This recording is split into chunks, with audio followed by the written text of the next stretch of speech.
ஆனால் வேலையை முடிச்சுட்டு வீட்டுக்கு வராங்க. வந்த உடனே அப்படியே யோசிச்சுட்டே இருக்காங்க. என்ன அத்தை ஏதோ யோசிச்சுட்டே இருக்க மாதிரி இருக்குது அப்படின்னு சொல்லிட்டு தனம் கேட்குறாங்க. அதுக்கு ருக்மணி கொஞ்சம் தயக்கமாகவே இருக்காங்க. இல்லை உங்ககிட்ட ஒன்று பேசணும் அப்படின்னு சொல்கிறாங்க. சொல்லுங்கள் அத்தை எதுவாக இருந்தாலும் சொல்லுங்கள் அப்படின்னு தனம் சொல்கிறாங்க. இல்லை நான் ஒன்று நினைக்கிறேன், நான் அதை உங்ககிட்ட சொல்கிறேன், உனக்கு ஓகேவா அப்படின்னு சொல்லு அப்படின்னு சொல்லிட்டு ருக்மணி அப்படி தயக்கமாகவே பேசிகிட்டு இருக்காங்க. என்ன அத்தை ஏதோ தயக்கமாகவே பேசிகிட்டு இருக்கீங்க, சொல்லுங்கள் எதுவாக இருந்தாலும் சொல்லுங்கள் பரவாயில்லை அப்படின்னு சொல்லிட்டு தனம் சொல்கிறாங்க.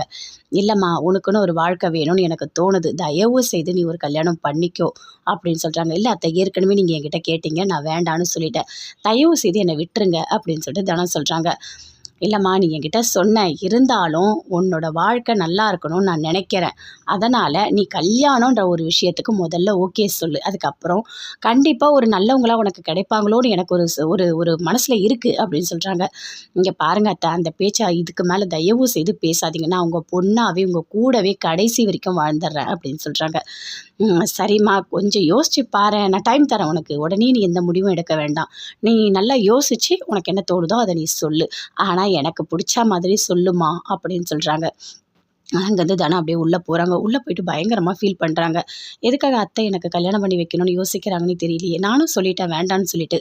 அப்போ கூட அவங்களோட முடிவில் ஒரு மாற்றமும் இல்லை அப்படின்னு தனம் அப்படியே ஃபீல் பண்ணிகிட்டு இருக்காங்க.